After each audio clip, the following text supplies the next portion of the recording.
नमस्कार मित्रांनो, 2024ची जी TET exam आहे ती आता जुलै किंवा ऑगस्टमध्ये होणार आहे। कारण आचारसंहिता असल्यामुळे ही परीक्षा आता लांबणीवर गेलेली आहे।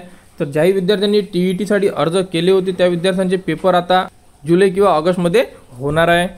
बघा, महाराष्ट्र राज्य परीक्षा परिषदेमार्फत घेण्यात येणारी शिक्षक पात्रता परीक्षा एप्रिल किंवा मे महिन्यात घेण्यात येणार होती, परंतु लोकसभेच्या निवडणुकाची आचारसंहिता जाहीर झाल्यामुळे परीक्षा परिषदेला निविदा प्रक्रिया राबविण्यात आली नाही। त्यामुळे आता आचारसंहिता संपल्यानंतर निविदा प्रक्रिया राबविण्यात येणार असल्यामुळे एप्रिल किंवा मे महिन्याची होणारी परीक्षा आता जुलै ऑगस्ट महिन्यात होणार आहे असे स्पष्ट झाले आहे। कारण ते राज्यातील जे प्राथमिक आणि माध्यमिक शाळांमध्ये इयत्ता 1ली ते 5वी 8वी पदभरतीसाठी जे शिक्षक भरती होते त्यासाठी TET एक्झाम गरजेची असते। तर ती TET एक्झाम आता लेट होणार आहे कारण आचारसंहिता सुरू असल्यामुळे। तर ज्या विद्यार्थ्यांनी TETसाठी अर्ज केले असेल 2024च्या तर त्यांची एक्झामसुद्धा लेट होणार आहे।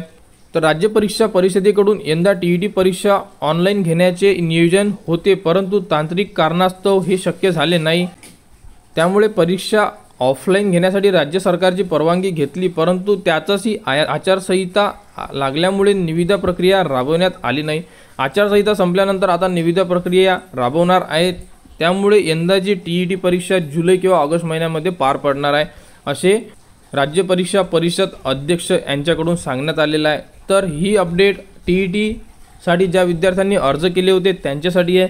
तर या संदर्भात जेही पुढील अपडेट येईल ती तुम्हाला आपल्या YouTube चॅनलवर उपलब्ध करून देण्यात येणार आहे। कारण आता आचारसंहिता संपेपर्यंत TET एक्झाम होणार नाही आहे, तर ही एक्झाम जुलै व ऑगस्ट महिन्यामध्ये होणार आहे। तर एक्झाम जेव्हा होणार त्याबद्दलची अपडेट तुम्हाला आपल्या YouTube चॅनलवर उपलब्ध करून देण्यात येणार आहे।